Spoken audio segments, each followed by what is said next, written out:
नमस्कार, good morning अनि जय मसी छ। म चाहिँ विशेष गरी हिजो सोलुखुम्बु जिल्लाको सल्लेरीबाट यता लुक्ला आएको छु। अनि हिजो लुक्ला आएर हिजो यहाँ चाहिँ रेड सेन्चुरी चाहिँ लज एन्ड रेस्टुरेन्टमा म बसेर अहिले चाहिँ आज हामी विशेष गरी हाम्रो क्याम्प फाक्दिङ हुन्छ। हाम्रो चाहिँ विशेष गरी सुसमाचारको कामको निम्ति हामी यसरी चाहिँ जान लागेका छौँ। सुसमाचार प्लस ट्रेकिङको हिसाबले हामी जान लागेका छौँ र हामी जहाँ जहाँ जान्छौँ हामी यहाँहरूलाई अपडेट गर्दै जानेछौँ कि परमेश्वरले हाम्रो निम्ति गर्नुभएको त्यो आश्चर्य कर्मको निम्ति हामी परमेश्वरप्रति धन्यवादी हुन जरुरी छ। र परमेश्वरले हामीलाई किन चुन्नुभयो भन्दाखेरि उहाँको काम गर्नको निम्ति, उहाँको चाहिँ नै सुसमाचार सुनाउनको निम्ति, उहाँले चाहिँ नै दिनुहुने त्यो सित्तैमा दिनुहुने त्यो मुक्तिको विषयमा चाहिँ मानिसहरूलाई चाहिँ नै बताउने, मानिसहरूलाई चाहिँ त्यो चाहिँ नै बाँडचुँड गर्ने विषयमा चाहिँ परमेश्वरले हामीलाई चुन्नु भएको छ। खास गरी मत्तीको चाहिँ पुस्तक अन्तिम अध्यायतिर हामी हेर्यौँ भने चाहिँ वचनले भनेको छ, येशू प्रभुले हाम्रो चेलाहरूलाई चाहिँ अन्तिम आज्ञा दिनुभएको छ, यसकारण जाऊ र सबै देशका जातिहरूलाई चेला बनाऊ, पिता पुत्र र पवित्र आत्माको नाममा तिनीहरूलाई चाहिँ बप्तिस्मा देऊ, मैले गरेका सबै आज्ञाहरू तिनीहरूलाई पालना गर्न सिकाऊ, हेर युगको अन्तसम्म म सधैँ तिमीहरूसँग रहनेछु भनेर चाहिँ वचनले भनेको छ। यस कारणले गर्दाखेरि पहिलो नम्बरमा चाहिँ हामी जानै पर्छ। पहिलो स्टेप, पहिलो कदम भनेको हामीहरूको पाइला अगाडि चाल्नै पर्छ, हामी जानै पर्छ। र गइसके पछाडि मानिसहरूको बिचमा गएर मानिसहरूसँग चाहिँ संवाद गर्दै येशू ख्रीष्टको बारेमा हामीले बताउनु पर्छ। परमेश्वरले मानिसहरूलाई गरिदिने प्रेमको बारेमा हामीले मानिसहरूलाई सुनाउनु पर्छ।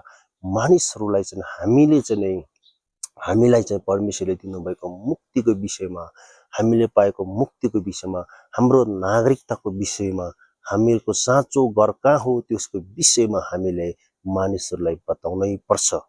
यदि हामीले चाहिँ पाएको जीवनको विषयमा, हामीले पाएको मुक्तिको विषयमा अनि येशू प्रभुले चाहिँ प्रचार गरा भनेको विषयमा हामी गर्दैनौँ भने यसको लेखा हामीले दिनुपर्ने हुन्छ। यस कारणले पनि हामीले चाहिँ मानिसहरूलाई चाहिँ सुसमाचार सुनाउने, मानिसहरूलाई परमेश्वरको चाहिँ प्रेमको विषयमा हामीले चाहिँ बताउने मुख्य काम र मुख्य उद्देश्य हाम्रो हुनुपर्छ। आमेन। यसैले आज हामी यहाँ लुक्लाबाट हाम्रो लन्च चाहिँ हामी ठ्याक्कै 12:30मा हुँदैछ। हाम्रो चाहिँ कुक किचनको चाहिँ हाम्रो स्टाफ साथीहरू चाहिँ अगाडि गइसक्नु भएको छ खानाको लागि, रेडीको लागि। अनि हामी चाहिँ म चाहिँ विशेष गरी अहिले गेस्टहरू काठमाडौँबाट चाहिँ प्लेनबाट आउँदै हुनुहुन्छ हवाई जहाज मार्फत। अनि म चाहिँ उहाँहरूलाई कुरिराखेको छु र उहाँहरूलाई रिसिभ गरेर म उहाँहरूलाई चाहिँ उता चाहिँ बिस्तारै बिस्तारै लाने काम गर्दछु आज। र चाहिँ बिचबिचमा जहाँ जहाँ हामी रहन्छौँ, जहाँ जहाँ हामी मानिससँग भेटघाट हुन्छ, हामी ती सबै मानिसहरूलाई चाहिँ परमेश्वरको विषयमा बताउने काम पनि हामी गर्छौँ। खास गरी आज हाम्रो फ्लाइट चाहिँ हाम्रो चाहिँ बिहानको 6:30 हाम्रो फ्लाइट थियो, तर केही प्राविधिक चाहिँ कठिनाइको कारणले हाम्रो चाहिँ केही समय सारेको छ। अनि अब चाहिँ हाम्रो यही आएको यो चाहिँ फ्लाइट चाहिँ त काठमाडौँ गएर काठमाडौँबाट मन्थली आएर र त्यही फ्लाइटमा चाहिँ हाम्रो यता चाहिँ लुक्ला आउने हाम्रो चाहिँ कुरा भइराखेको छ। अनि हामी यहाँबाट आज हामी फाक्दिङ, भोलि नाम्चे हुँदै हाम्रो चाहिँ तेङबुजे हुँदै हाम्रो चाहिँ आमा डपलम बेस क्याम्प जाने र आमा डपलम बेस क्याम्पबाट फर्केर फेरि पनि हामी त्यही बाटा चाहिँ माथि हाम्रो चाहिँ एभरेस्ट बेस क्याम्प सगरमाथा आधार शिविर भनेर भन्छ। अनि त्यहाँसम्म हामी गएर विशेष गरी प्रार्थना गर्ने, त्यहाँतिर चाहिँ उपस्थित भएको, त्यहाँतिर चाहिँ आइपुगेका मानिसहरूलाई चाहिँ परमेश्वरको प्रेमको बारेमा बताउने र त्यहाँबाट चाहिँ हामी फेरि लगातार जुन हामी बाटो गयौँ त्यही बाटो हुँदै हामी फर्केर चाहिँ नै लुक्ला आइपुग्ने र हाम्रो 15 दिनको चाहिँ नै यो चाहिँ ट्रेकिङ हो, यो चाहिँ टुर हो।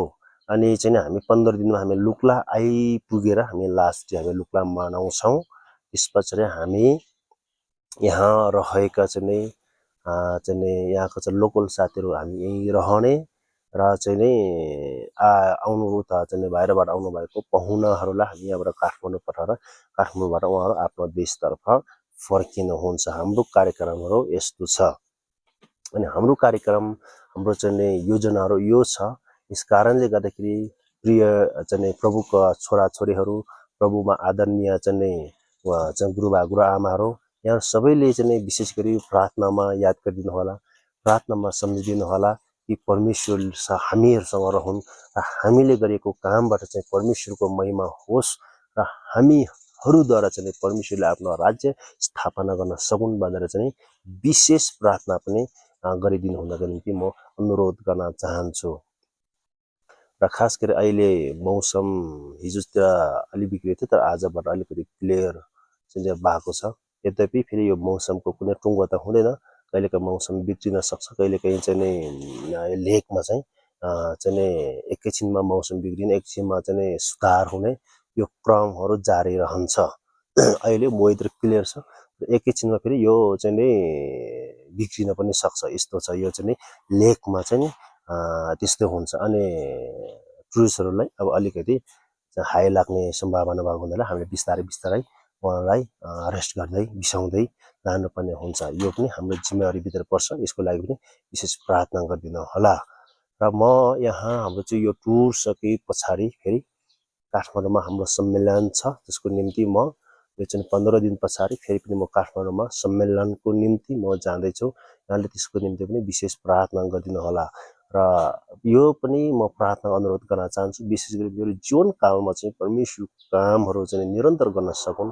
मैले गरेको कामबाट चाहिँ परमेश्वरको प्रशंसा भएको होस्, परमेश्वरको चाहिँ त्यो चाहिँ पवित्रता चाहिँ स्थापना भएको होस्, परमेश्वरको चाहिँ त्यो शान्ति चाहिँ स्थापना भएको होस् भनेर विशेष प्रार्थना गरिदिनको निम्ति पनि म अनुरोध गर्न चाहन्छु। र यहाँहरूलाई जानकारी अवगतै छ, मेरो चाहिँ 2-3 दिनमा म भिडियोहरू अपलोड गर्ने गर्छु। यहाँहरूले त्यो भिडियो हेरेर पनि कृपया चाहिँ सब्सक्राइब गरिदिनु होला, लाइक गरिदिनु होला, सेयर गरिदिनु होला। म यो आशा अपेक्षा गर्न चाहन्छु। यहाँहरूले पक्कै पनि मलाई माया गर्नुहुनेछ, यहाँहरूले मलाई साथ दिनुहुनेछ भन्ने म विश्वास पनि म व्यक्त गर्न चाहन्छु। हामीले एक अर्कामा साथ दिनुपर्छ, एक अर्कामा चाहिँ सहयोग गर्नुपर्छ। अनि एक अर्कामा सहयोग गरेर नै हामीले आफ्नो चाहिँ उद्देश्यहरूलाई अगाडि बढाउने हो, आफ्नो उद्देश्यहरूलाई सफलताको चाहिँ त्यो चरण बिन्दुमा हामी पुर्याउने हो। अनि यस कारणले गर्दाखेरि म यहाँहरूलाई त्यो पनि अनुरोध गर्न चाहन्छु। र तपाईहरुलाई मैले बोलेको कुराहरुमा एकदमै राम्रो लाग्यो, मन पर्यो भने कृपया कमेन्ट बक्समा गएर कमेन्ट गर्न सक्नुहुन्छ।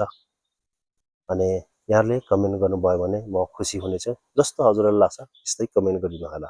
अहिलेलाई म यही राख्छु र फेरि पनि नयाँ चाहिँ भिडियो भोलि म फाक्दिङबाट दिनेछु, पर्सि म नाम्चेबाट दिनेछु, हुँदै म 3 दिनै यहाँहरूलाई अपलोड गर्नेछु। हस्, हेरेर साथ दिनु होला। जय मसी, नमस्कार।